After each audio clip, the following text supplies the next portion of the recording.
علیہ الصلوۃ والسلام۔ اعلیٰ حضرت فرماتے ہیں سونا جنگل رات اندھیری، چھائی بدلی کالی ہے، سونے والوں جاگتے رہیو، چوروں کی رکھوالی ہے۔ اعلیٰ حضرت نے جو یہ شعر لکھا بالخصوص یہ فرما رہے ہیں کہ سونا جنگل ہے اور رات بھی اندھیری ہے اور کالی گھٹائیں بھی چھائی ہے، اور کہا کہ سونے والوں جاگتے رہیو، یعنی اے سونے والوں جاگتے رہنا کہ جو سیکیورٹی گارڈ ہے وہی چور ہے، جو سیکیورٹی گارڈ ہے وہی چور ہے، سونے والے جاگتے رہیو، چوروں کی رکھوالی ہے۔ اور اللہ کے نبی علیہ الصلوۃ والسلام نے قیامت کی کچھ نشانیاں بتائی، جن میں ایک نشانی یہ بھی بیان فرمائی کہ جو فتنہ انگیز لوگ ہوں گے دنیا میں انہی کا دبدبہ ہوگا، یعنی ایک وقت ایسا آئے گا قیامت سے پہلے کہ جو فتنہ انگیز لوگ ہوں گے ان کی عزت ہوگی، جو شریر ہوں گے ان کی عزت ہوگی، اور دین سے لوگوں کو کوئی تعلق نہ ہوگا۔ اور یہی وہ قیامت کی نشانی ہے جو آج بڑی ہی آسانی سے دیکھ لیا جاتا ہے کہ آج کے زمانے میں ہر چیز کا کنٹرول انہی کے ہاتھ میں ہے جو خود چور ہو، ہر چیز کے ذمہ دار وہی ہے۔ مسجد کا ذمہ دار یعنی سیکریٹری یا مدرسے کا سیکریٹری ذمہ دار، مشکل ہے آپ نے کسی مفتی یا محدث کو یا عالم کو یا حافظ صاحب کو دیکھا ہوگا۔ آپ دیکھیں گے کہ ان جگہوں کے ذمہ دار جو کہ دینی جگہ ہے زیادہ تر کون لوگ ہیں؟ سود خور، چور، ڈکیتی کر کے صوفی بنا ہوا آدمی، یا پھر جا کے وہ جس پہ پارٹی کا ہاتھ ہو، سیاست دان ہو، انہی لوگوں کا بول بالا ہے۔ تو اسی لیے جو ہے نظام درہم برہم ہے، کیونکہ جو دین وہاں قائم ہونا تھا، مسجد سے قائم ہونا تھا، مسجد کے جب ذمہ دار بگڑے تو مسجد کے ائمہ بھی بگڑے، پھر وہ اپنے مطابق امام رکھنے لگے جو ان کے مطابق چلے، جو ان کے کہنے پہ کھڑا ہو، جو ان کے کہنے پہ بیٹھے، جو حق اور باطل میں فرق نہ کرے۔ دھیرے دھیرے حالات آج یہ ہو گئے ہیں کہ مسجدوں کے محرابوں سے شریعت کی بقا کم اور لوگوں کی تعریفیں زیادہ ہوتی ہے، یہاں تک کہ ہماری جو ایک بڑی جماعت کسی ایک خاص دن پہ جمع ہوتی ہے تو اس دن بھی کسی مخصوص لوگوں کے نام سے دعائیہ الفاظ استعمال کیے جاتے ہیں ائمہ حضرات کے منہ سے، کیونکہ ان کے پاس طاقت و قوت ہے۔ تو اللہ پاک یقیناً تمام قدرتوں کا مالک ہے، اللہ پاک تو اللہ پاک ہے۔ جب مچھلی کے پیٹ میں حضرت یونس کو زندہ رکھ سکتا ہے اور اس سے حضرت یونس کو نجات دے سکتا ہے، جب حضرت نوح کی کشتی کو اتنے پانی میں بھی نہ ڈوبنے سے بچا لیا، حتیٰ کہ حضرت ابراہیم کو جلتی ہوئی بھڑکتی ہوئی ایسی آگ کے اوپر سے پرندہ اڑے تو وہ بھن جاوے، ایسی آگ سے سلامت نکال لیا، حضرت اسماعیل کو چھری کے نیچے سے بچا لیا، تو اللہ پاک جو چاہے وہ کرے گا، اور قوت آدمی کے پاس کتنی بھی ہو، ایک وقت آتا ہے جس کو موت کا وقت کہتے ہیں۔ پھر بڑے سے بڑا ترم خاں، بڑے سے بڑا جب جاتا ہے تو پھر اس کے بعد اس کی قوت، طاقت، پہچان، پیسہ کچھ کام نہیں آتا۔ جب سکندر گیا تو دونوں ہاتھ خالی، کتنی بڑی حکومت اس کی۔ اسی طرح اور بھی بڑے بڑے بادشاہ گئے، چنگیز خان کتنا بڑا بادشاہ اور اتنا ظالم کا کہنا مشکل، مرا تو کیا لے کے گیا، اس کا نام بھی ختم ہو گیا۔ دھیرے دھیرے وہ مسلمانوں کا دشمن تھا، دھیرے دھیرے اس کے نسلوں میں اس کے بیٹے پوتے ہی مسلمان نکلے۔ تو اللہ وراء الورا ہے، اللہ جو چاہے کرتا ہے۔ خیر بہرحال ہم اور آپ جو ہے محرم کی مجلس سن رہے ہیں، اور الحمدللہ کنٹینیو سن رہے ہیں، اور ہمیشہ سنتے رہیں گے، چاہے اس کا انجام جو بھی ہو۔ اللہ پاک کے پیارے نبی صلی اللہ تعالی علیہ وآلہ وسلم ایک مرتبہ جو ہے، آپ نے واقعہ بارہا سنا ہوگا کہ نماز پڑھ رہے تھے اور آپ کے نواسے آپ کے پشت پہ آ کے سوار ہو گئے، تو آپ نے نماز کو طویل کر دیا، یا آپ نے سجدے کو لمبا کر دیا، یا آپ نے بارہا سنا ہوگا۔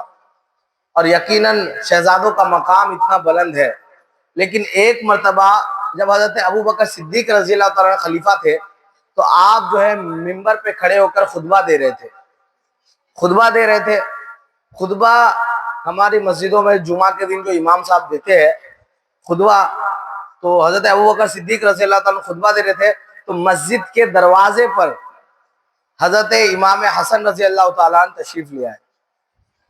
تو جب آقا، کیونکہ آپ کی عمر چھوٹی تھی، جب آپ کو دیکھا تو حضرت ابوبکر صدیق رضی اللہ تعالیٰ عنہ جو ہے منبر سے اتر کر حضرت امام حسن مجتبی رضی اللہ تعالیٰ عنہ کے پاس گئے اور کہا کہ شہزادے آپ میرے کندھے پہ سوار ہو جائیے۔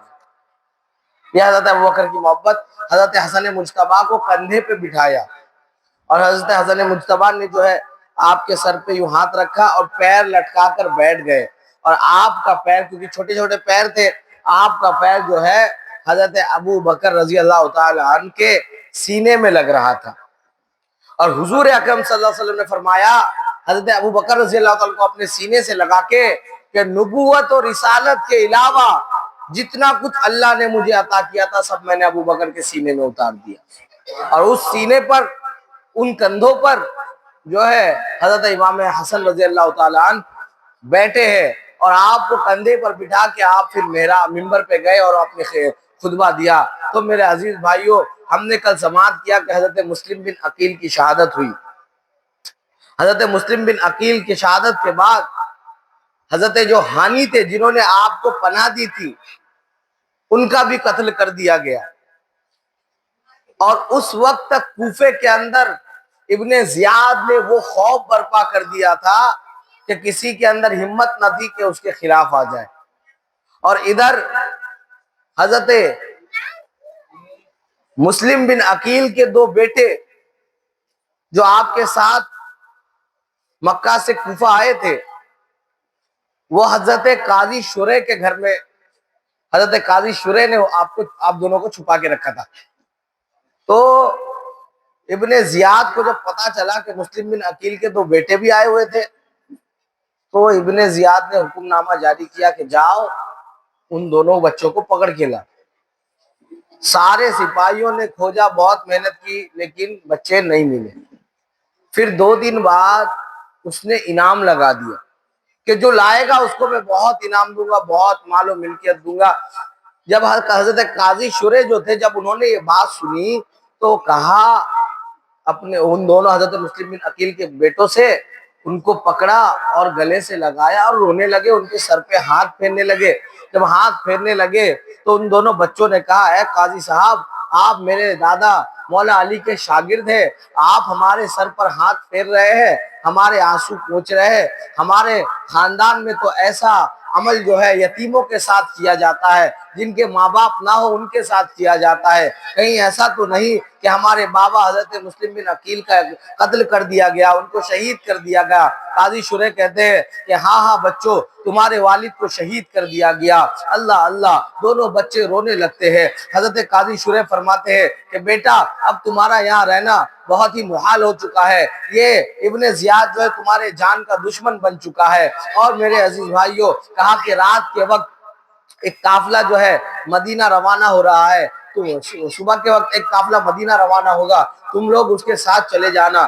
چنانچہ جو ہے صبح کا وقت آتا ہے, قاضی شریح جو ہے دونوں شہزادوں کو دونوں بچوں کو اپنے بیٹے کے ساتھ بھیج دیتے ہیں. ان کا بیٹا ان کو باب العراقین کی طرف لے کے جاتا ہے, یعنی کوفہ کے باہر لے کے جاتے جہاں سے قافلے روانہ ہونے والے تھے. جا کر دیکھتے ہیں کہ قافلہ روانہ ہو چکا ہے. بھاگتے بھاگتے قافلے کے پیچھے دوڑتے ہیں. کافی دیر دوڑنے کے بعد ان کو جو ہے قافلہ تو نظر نہیں آتا, لیکن قافلہ کی وجہ سے جہاں سے قافلہ گزرے گا وہاں سے جو دھول اڑ رہی تھی, وہ دھول سے یہ اندازہ لگایا کہ قافلہ وہاں سفر کر رہا ہے. یہ اندازہ لگایا اور اپنے ان دونوں بچوں سے کہا, شہزادوں سے کہا کہ شہزادے وہ جو گرد و غبار ہے, وہ جو دھول اڑ رہا ہے, وہاں قافلہ ہے. آپ دونوں کو اکیلے وہاں قافلے کے پاس دوڑتے ہوئے چلے جانا ہے, کیونکہ اگر میں جاؤں گا تو لوگ مجھے پہچانتے ہیں, سب کو پتا چل جائے گا کہ آپ مسلم بن عقیل کے بچے ہیں, لہٰذا آپ کا قتل کر دیا جائے گا, اس لیے آپ دونوں اکیلے دوڑنا. اب جو ہے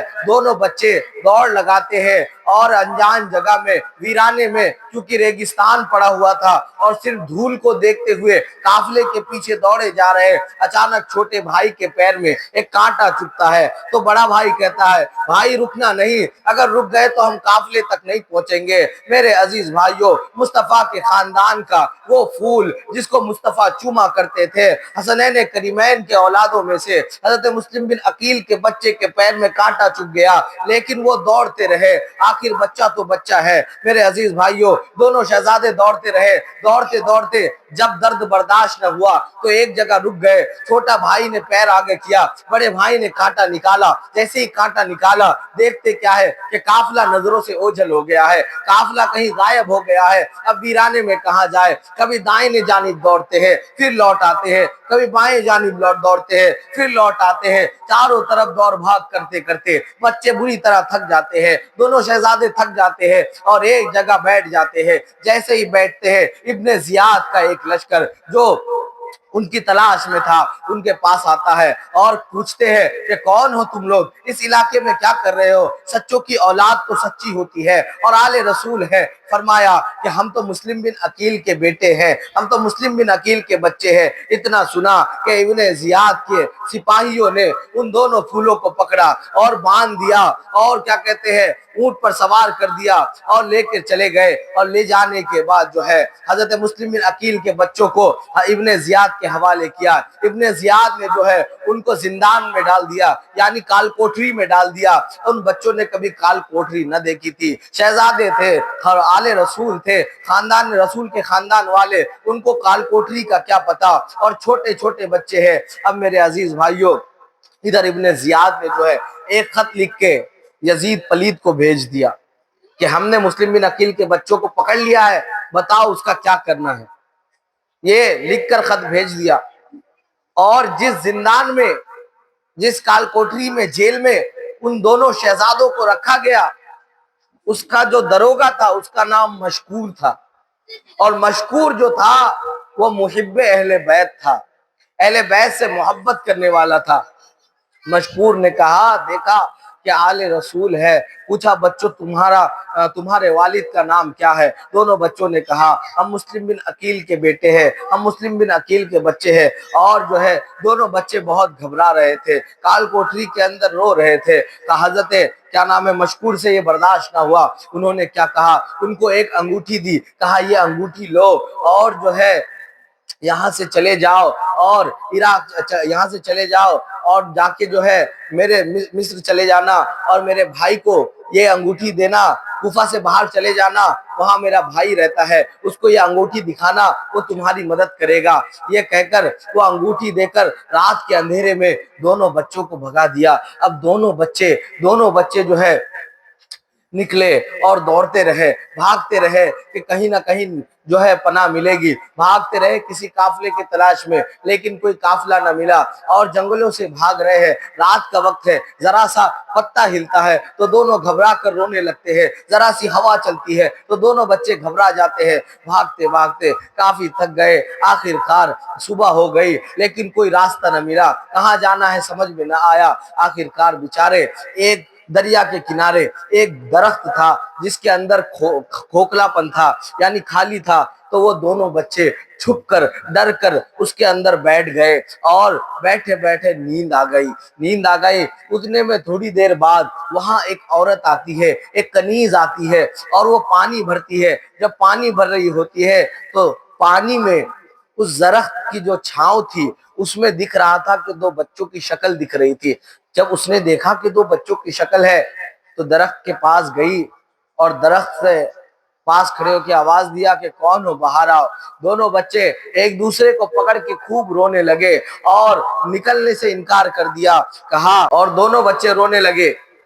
صلی اللہ تعالی علی محمد صلی اللہ علیہ وآلہ وسلم، دونوں بچے رونے لگے۔ وہ کنیز نے کہا کہ ڈرو نہیں، باہر آ جاؤ، میں تمہیں کچھ نہیں کروں گی۔ وہ دونوں باہر آئے اور ان سے پوچھا گیا کہ بتاؤ کون ہو؟ کہا ہم مسلم بن عقیل کے بچے ہیں۔ کہا کہ فکر مت کرو، ڈرنے کی کوئی بات نہیں، میری جو مالکن ہے وہ محب اہل بیت ہے، وہ اہل بیت سے محبت کرنے والی ہے۔ یہ کہہ کر دونوں بچوں کو وہ اپنے ساتھ لے گئی اور لے جانے کے بعد اپنے مالکن سے کہا کہ یہ دونوں اہل بیت ہے، اہل بیت میں سے ہے، نبی کے خاندان کے بچے ہیں، مسلم بن عقیل کے بچے ہیں، ان کو جو ہے چھپا لیا جائے، ان کی حفاظت کی جائے۔ اور وہ جو تھی اس نے کہا کہ بچوں ڈرو نہیں، میں کنیز فاطمہ ہوں، میں تمہاری دادی کی غلام ہوں، میں تو تمہاری کنیز ہوں، یہ تمہارا ہی گھر ہے۔ دونوں بچوں کو نہلایا دھلایا، اچھے کپڑے پہنائے اور خوب کھانا پینا کھلایا اور کھلا پلا کر ایک کمرے کے اندر جو ہے چھپا کر سلا دیا۔ رات ہو گئی، پھر اس کا شوہر آیا نہیں۔ آخر کار رات کو کافی وقت گزرنے کے بعد جب اس کا شوہر آیا تو اس کے شوہر سے اس نے پوچھا کہ آخر کیا بات ہے، آج اتنی رات تک تم اتنی تاخیر سے آئے، اتنے دیری سے آئے؟ تو اس نے کہا کہ ابن زیاد نے یہ حکم دیا ہے کہ جو بھی مسلم بن عقیل کے بچوں کو پکڑ کے لائے گا میں ان کو بہت انعام دوں گا اور جو ہے مال و زر سے نوازوں گا۔ میں ان کو تلاش رہا تھا، میرا گھوڑا بھی مر گیا، میں پیدل ہی ان کو تلاش رہا تھا۔ جب اس نے یہ بات سنی تو کہا کہ اے مردود شخص، یہ کیسی بات کر رہا ہے؟ اہل بیت کے گھرانے کو تو قتل کرنے کے ارادے سے ڈھونڈ رہا ہے، تو ابن زیاد کے حوالے کرے گا، وہ ان بچوں کو قتل کر دے گا، ذرا سوچو تو صحیح۔ اب وہ کہنے لگی کہ ذرا سوچ تو صحیح، کہ نبی کریم صلی اللہ علیہ وسلم کو کیا منہ دکھائے گا، کل فاطمہ الزہرا کو کیا منہ دکھائے گا، حسنین کریمین کو کیا منہ دکھائے گا۔ اب میرے عزیز بھائیوں، دونوں بچے سو رہے ہیں، یہ کھانا کھا رہا ہے، کھانا کھاتے کھاتے اچانک سے بچوں کی رونے کی آواز آتی ہے۔ جب رونے کی آواز سنی تو کہا اپنی بیوی سے کہ گھر میں بچوں کی رونے کی آواز کہاں سے آ رہی ہے؟ کہا کہ کوئی بات نہیں ہے، تمہارے کان میں ویسی آواز آ رہی ہے، گھر میں کوئی بچہ نہیں ہے۔ لیکن اس نے کہا نہیں، آواز تو آ رہی ہے۔ بار بار اصرار کیا اور اس کے بعد پھر اٹھ کر تلاشنے لگا اور آواز کا پیچھا کرتے کرتے جا کر دیکھا، جیسی دروازہ کھولا دونوں شہزادے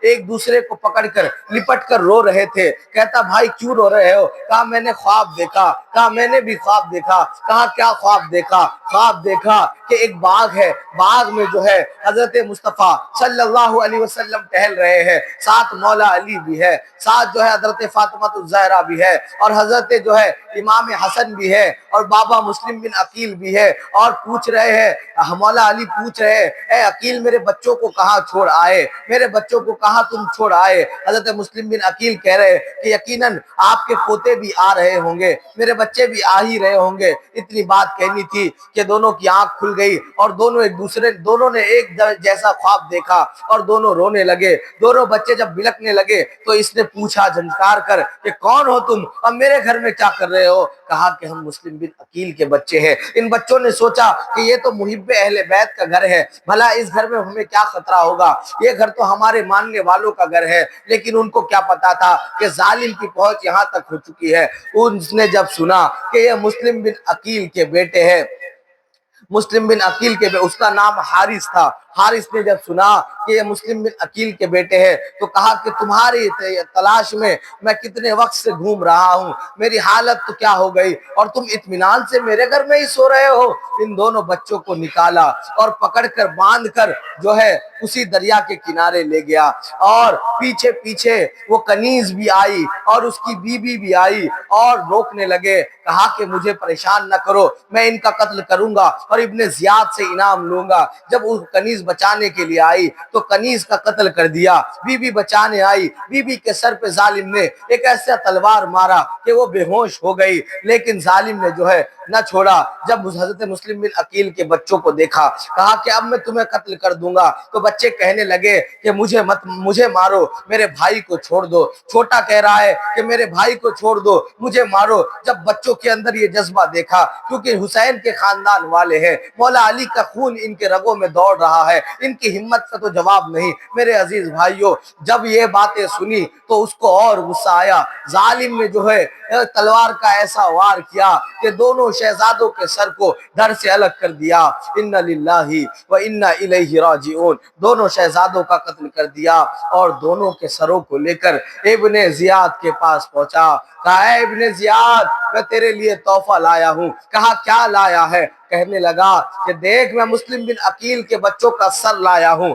ابن زیاد اور غضبناک ہو گیا، غصے میں آ گیا، کہا تو حارث تجھ سے کس نے کہا کہ ان کے بچوں کا قتل کر دے؟ اے حارث تجھے کس نے اجازت دی کہ تو ان کا قتل کر دے؟ میں نے تو ان کو تلاشنے کا حکم دیا تھا، اور یزید کو میں نے یہ خط بیچا ہے کہ دونوں بچے میرے قبضے میں ہیں، وہ اگر زندہ مانگے گا تو میں کہاں سے دوں گا، وہ مجھ پہ غصہ کرے گا، تو نے بڑا ظلم کیا۔ اور اسی بیچ میں ایک محب اہل بیت بھی کھڑا تھا، اس کے سامنے ابن زیاد نے کہا کہ اس بدبخت نے مسلم بن عقیل کے بچوں کا قتل کیا ہے، اس کو بھی لے جاؤ اور اس کا بھی سر تن سے جدا کر دو۔ اور وہ محب اہل بیت جب اس کو لے کر جانے لگے تو راستے میں کہتا ہے کہ تجھے جتنی دولت چاہیے، جتنا سونا چاہیے، میں دینے کے لیے تیار ہوں، پر میرا قتل نہ کرنا۔ محب اہل بیت نے کہا کہ تیرے پیسے اور تیرا سونا اور تیری دولت تیرے منہ پہ مار دوں گا، لیکن میں حضور صلی اللہ علیہ وآلہ وسلم کے گھرانے سے دھوکہ دھاڑی نہیں کروں گا۔ کل قیامت کے دن میں نبی کریم صلی اللہ علیہ وسلم کو کیا منہ دکھاؤں گا؟ اور یوں کہہ کر اسی دریا کے کنارے گیا۔ جب گیا تو دیکھا کیا کہ وہاں پہ جو اس کی بیوی تھی وہ بے ہوش ہو، اس وقت جو ہے بے ہوش، مطلب مری نہیں تھی، زندہ تھی۔ اس نے جو ہے پانی وغیرہ دیا، محب اہل بیت نے اس کو اٹھایا، اور اٹھایا اس کے بعد اس کے دونوں ہاتھ ان لوگوں نے مل کے کاٹے، اس ظالم حارث کے جس نے حضرت مسلم بن عقیل کے بچوں کا قتل کیا تھا، اس کے دونوں ہاتھ کاٹے، دونوں پیر کاٹے اور دریا میں پھینک دیا تاکہ وہ خود بخود ڈوب کے مر جائے، اور پھینک دیا اور شہزادوں کو جو ہے وہاں پہ دفن کر دیا۔ شاعر نے کیا ہی خوب کہا ہے کہ نہ خدا ہی ملا نہ وصال صنم، نہ ادھر کے رہے نہ ادھر کے رہے، دیکھا اہل بیت سے دشمنی کرنے کا، اہل بیت سے دشمنی کرنے کا انجام۔ اس نے اہل بیت کے بچوں کا قتل کیا، مال و زر کی دولت میں نہ اس کی بیوی ملی، نہ اس کو دولت ملی، نہ اس کو عزت ملی، نہ اس کی جان سلامت رہی، سب کچھ ختم ہو گیا۔ اور میرے عزیز بھائیوں، اہل بیت سے محبت کا انجام ڈائریکٹ ملتا ہے۔ جو اہل بیت سے سچی محبت کرے گا یقیناً اللہ پاک اس سے خوش ہوگا۔ ایک شخص کے بارے میں مجھے پتا چلا تھا، میں نے ایک بزرگ کے منہ سے سنا تھا کہ ایک شخص حج کو جا رہا تھا، حج کو جاتے وقت راستے میں اس سے ایک شخص ملا، اس نے کہا کہ میں حضور کے خاندان سے ہوں، میں اہل بیت میں سے ہوں، میں سیدوں میں سے ہوں، میرے گھر میں کھانے کے لیے کھانا نہیں ہے، میری مدد فرما دیجئے۔ تو وہ جو حاجی شخص تھا جو حج کرنے جا رہا تھا، اس نے سوچا کہ میں حج کر کے کیا کروں گا جب میرے نبی کا خاندان بھوکا رہے گا۔ اس نے اپنے سارے پیسے جو ہے اس سید زادے کو دے دیے۔ کچھ دن کے بعد اس کے خواب میں حضور پاک صلی اللہ علیہ وآلہ وسلم آتے ہیں، بولیے سبحان اللہ۔ خواب میں حضور صلی اللہ علیہ وسلم آئے اور کہا کہ تو نے اپنے حج کے پیسے سے میرے گھرانے کی مدد کی، میری اولاد کی مدد کی۔ اللہ پاک نے تیرا ہم شکل ایک فرشتہ پیدا کیا ہے جو ہر سال تیرے نام سے حج کرے گا۔ یہ اہل بیت سے محبت کا انجام ہے، اور اہل بیت سے دشمنی کا انجام۔ وہ حارث کی موت بھی ہم نے سنی، اور یزید کے بارے میں بھی ہم نے سنا کہ اس کی اپنے اولاد نے اس کا جنازہ نہیں پڑھا۔ جس نے حسین سے اور اہل بیت سے دشمنی کی، اس کا انجام دنیا میں بھی خراب ہے اور آخرت میں بھی خراب ہے۔ اور میرے عزیز بھائیوں، حضرت مسلم بن عقیل کے بچے بھی شہید ہو جاتے ہیں۔ ادھر حضرت امام حسین مکہ سے نکلنے کی تیاریاں بھی کر چکے ہیں۔ جب نکل رہے ہیں تو جلیل القدر صحابہ آپ کو روک رہے ہیں کہ اے حسین، آپ کوفہ نہ جائیے، کوفہ والے ہمیشہ سے غدار ہے، وہ آپ کو بلا کر آپ کی زندگی کو خطرے میں ڈال دیں گے۔ وہ آپ کے بابا کے ساتھ بھی غداری کر چکے ہیں، آپ کے بھائی حسن کے ساتھ بھی غداری کر چکے ہیں، یقیناً آپ کے ساتھ بھی غداری کریں گے، آپ ہرگز نہ جائیے۔ پر یہ محمد کا گھرانہ ہے، انہوں نے تو دین کا تقاضا دیکھا، ایک ہی بات کہے کہ اگر میں نہ جاؤں گا تو قیامت کے دن نانا کو کیا منہ دکھاؤں گا، اگر میں چلا جاؤں اور وہ میرے ہاتھ میں بیعت نہ کرے تو بے شک میں پھر واپس آ جاؤں گا۔ جب آپ جانے لگے، آپ کبھی بھی حج کے موقع پر باہر نہ نکلا کرتے تھے، لیکن یہ حج کے ایام تھے، حج کے دن تھے جب آپ کو مکہ مکرمہ سے نکلنا پڑا۔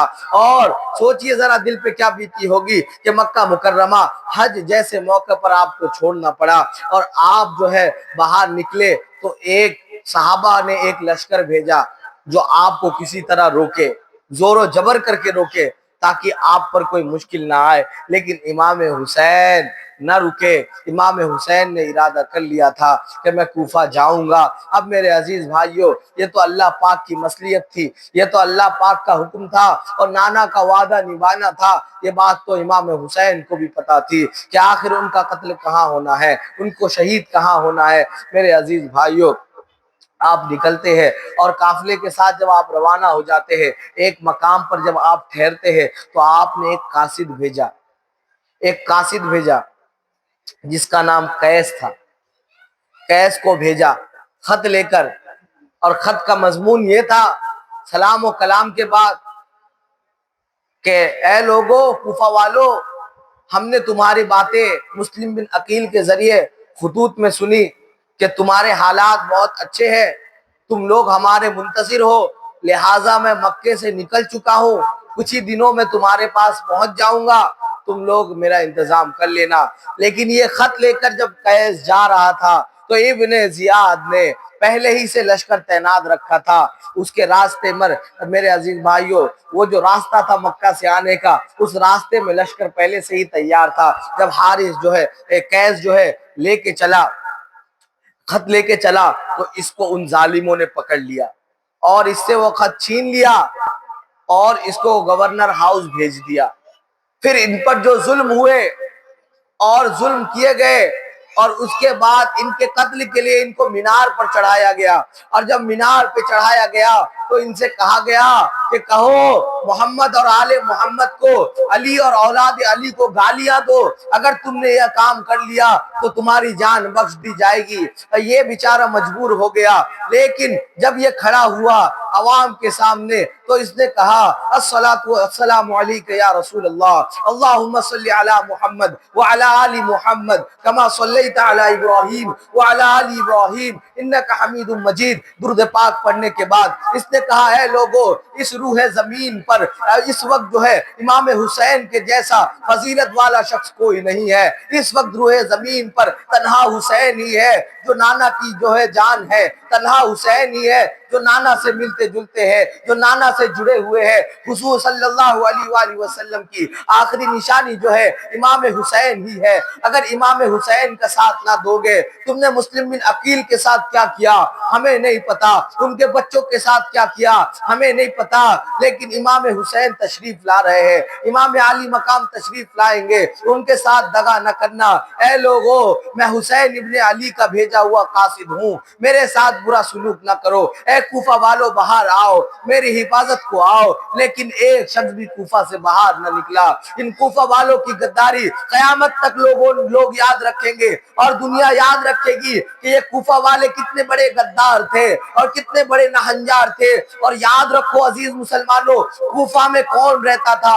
مولا علی کے زمانے سے کوفہ میں وہی لوگ رہتے تھے جنہیں شیعان علی کہا جاتا تھا، یعنی علی سے محبت کرنے والے، علی کے ساتھ رہنے والے، علی علی کرنے والے۔ لیکن یہ اتنے بڑے غدار نکلے کہ ان کے سامنے مولا علی کا بھی قتل ہوا، اور حضرت امام مسلم بن عقیل کا بھی قتل ہوا، ان کے بچوں کا بھی قتل ہوا، اور ان کے قاصدوں کا بھی قتل ہوا۔ امام حسین پہ بھی ظلم ڈھائے گئے، انہوں نے کف تک نہ کیا۔ یہ جو ہے ظالموں کے ساتھ کھڑے رہے، اپنی جان کی امان چاہتے رہے اور اپنے گھروں کو بچاتے رہے۔ میرے عزیز بھائیوں، حالات کیا ہوئی؟ حالات کیا ہوئی؟ اس قاصد کو جو ہے اللہ اللہ، اس کے گردن پہ ایسا وار کیا گیا کہ گردن ان کی مینار سے نیچے گر گئی، اور ان کے جسم کو مینار سے دھکا دے کر پھینک دیا گیا، جس میں مبارک نیچے گرا، ہڈیاں ٹوٹ گئی، اور لاش جو ہے ایک مومن کی لاش، ایک مومن کی لاش کا یہ حال کر دیا۔ مجھے بتاؤ، آدمی کتنا محبت والا ہو یہ کیسے پتا چلتا ہے؟ اگر کوئی میرا خاص آدمی ہو تو اس کے طرف سے آنے والا کوئی بھی بندہ میرا خاص ہوگا، کوئی میرا محب ہو تو اس کے طرف سے آنے والا بندہ بھی محب ہوگا۔ امام حسین محب تھے تو امام حسین کے قاصد کو کیوں نہ بچا سکے؟ جو کہتے ہیں آج بھی کہ کوفہ والے تو کربلا نہیں پہنچ پائے تھے، تو قاصد تو کربلا پہنچا تھا، قاصد تو کوفہ پہنچا تھا، اس کی حفاظت نہ کیوں کی؟ اور حضرت ہانی کی حفاظت کیوں نہ کی؟ حضرت نعمان بن بشیر کو زائل ہونے سے کیوں نہ بچایا؟ حضرت مسلم بن عقیل کو شہید ہونے سے کیوں نہ بچایا؟ یہ کوفہ والے غدار ہے۔ ہاں میرے عزیز بھائیوں، یقیناً مصطفیٰ صلی اللہ علیہ وآلہ وسلم کے خاندان نے بڑی قربانیاں پیش کی، تب جا کے یہ دین پہنچا۔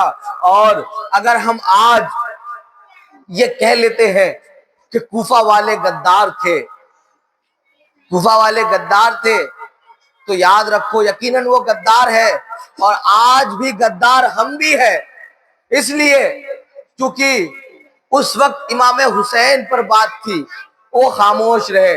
انہوں نے دیکھا کہ ظالم بادشاہ ہے، ظالم گورنر ہے، اگر ہم بولیں گے تو ہماری جانیں لے لی جائے گی۔ آج بھی وہی ہو رہا ہے۔ آج حکومت کے ڈر سے، اور جو ہے اور دیگر چیزوں کے ڈر سے، جان کے ڈر سے، مال کے ختم ہو جانے کے ڈر سے، کوئی کتا رسول پاک صلی اللہ علیہ وسلم کی شان میں بھونکتا رہتا ہے، اور ہم سنتے رہتے ہیں۔ کوئی میڈیا پہ آ کے رسول اللہ کو گالی دیتا ہے، ہم سنتے رہتے ہیں۔ کوئی جو ہے اخبار میں رسول اللہ کے بارے میں گالیاں لکھ دیتا ہے، ہم دیکھتے رہتے ہیں۔ کوئی جو ہے اپنے مضامین کتابوں میں حضور کو گالیاں لکھ دیتا ہے، ماں عائشہ کو گالی لکھ دیتا ہے، کوئی اپنے پروچن میں گالی کہہ دیتا ہے، ہم سنتے رہتے ہیں اور کہتے ہیں ابھی دور ہی سب کا نہیں ہے، ابھی بولنے کا وقت نہیں ہے۔ اگر آج ہمارے لیے ان سب چیزوں کا وقت نہیں ہے تو اس دن کوفہ والوں کے لیے بھی وہ سب کا وقت نہیں تھا۔ اگر وہ حق پہ نہیں تھے تو ہم بھی حق پہ نہیں ہیں، اگر وہ غلط تھے تو ہم بھی غلط ہیں۔ یاد رکھو ان کا نام تو حسین سے غداروں میں لکھا جائے گا، ہمارا نام مصطفیٰ سے کے غداروں میں لکھا جائے گا۔ قیامت کے دن کہیں ایسا نہ ہو کہ ہمیں ان لوگوں میں کھڑا کیا جائے جن کا ذکر غداری کے ساتھ کیا جاتا ہے، وہ بھی رسول اللہ کے ساتھ غداری میں لکھا جائے، اور ایسا نہ ہو کہ ہمیں پوچھا جائے اور ہم یہ کہنے پہ مجبور ہو جائے کہ یا رسول اللہ آپ کی عزت پہ حملے ہم نے اس لیے برداشت کیے کیونکہ اپنا گھر بچانا تھا، اپنی اولاد بچانی تھی، اپنا کاروبار بچانا تھا، اپنی دولت بچانی تھی۔ قیامت کے دن کچھ کام نہ آئے گا، نہ مال کام آئیں گی، نہ اولاد کام آئیں گے، نہ دولت کام آئے گی، اور کام آنے والی ذات جو ہے صرف اور صرف رسول اللہ صلی اللہ علیہ وآلہ وسلم کی۔ میرے عزیز بھائیوں، مجھے پتا ہے کہ اور یہ اتنا آسان نہیں ہے کہ آپ سن کے آپ کو یہ واقعات یاد ہو جائے، اتنے جلدی یاد نہیں ہوگا۔ میں بمبئی میں کنٹینیو 3-4 سال کرتا رہا، وہاں کے لوگوں کو یاد نہیں ہوا، یہاں تو ابھی 2 ہی سال ہوئے، اوپر سے وہاں پہ گورے گاؤں میں بولتا تھا، وہاں بول کے پھر میرا روڈ میں جاتا تھا، کہیں 3 دن کا، کہیں 5 دن کا، کہیں 2 دن کا، کبھی مرول میں، اندھیری میں۔ واقعہ کربلا بولنے کے لیے ہی اسپیشل بہت جگہ گھومنا پڑتا تھا، کیونکہ لوگوں کو سننے کی چاہت تھی، کیونکہ درد معلوم تھا۔ اور یقیناً آج جو محنت ہم اور آپ کر رہے ہیں، یہی محنت آج سے 15-20 سال پہلے ہمارے علماء نے اس پہ زور دیا ہوتا تو آج یہ حالت نہیں ہوتی۔ آج اس کو جو ہے حقیر نہ جانا جاتا، اور اصل محرم یہی ہوتا کہ محرم کیا ہے، محرم کی حقیقت کیا ہے۔ اب لوگ نکلیں گے کل بھی، پرسوں بھی، کچھ گھومنے نکلیں گے، اور آج تو کل 7 محرم تھی۔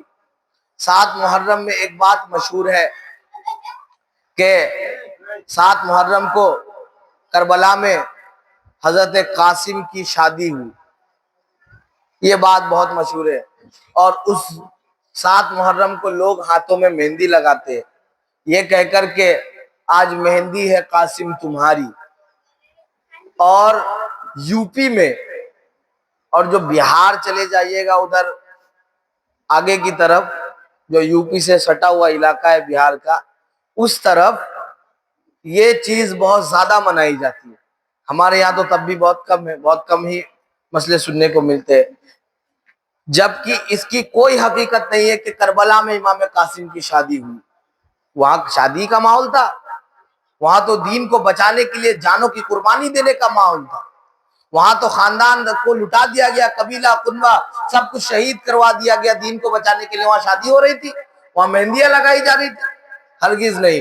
اور یہ لوگ جو محرم کو اسپیشل بنا کے مہندی لگاتے ہیں اور حضرت قاسم کے طرف مہندی کو نسبت دیتے ہیں، تو مہندی لگانا تو شریعت محمدی میں حرام ہے، تو کیا حضرت قاسم حرام عمل کریں گے؟ نعوذ باللہ، مہندی لگائیں گے؟ ہرگز نہیں میرے عزیز بھائیو، یہ صرف اور صرف غلط رسم اور غلط افواہ ہے، تو اس میں مہندی کا کوئی رول نہیں ہے، اور مہندی کی کوئی حقیقت نہیں ہے، اور مہندی مرد کے لیے حرام، اور حرام اور حرام ہی رہے گا، چاہے میٹر کچھ بھی ہو۔ اللہ پاک سے دعا ہے کہ خالق کائنات ہمیں اور آپ کو دونوں جہان کی بھلائیاں نصیب فرمائے۔ کیا انڈیا میں اس کی نماز جنازہ پڑھ سکتے ہیں؟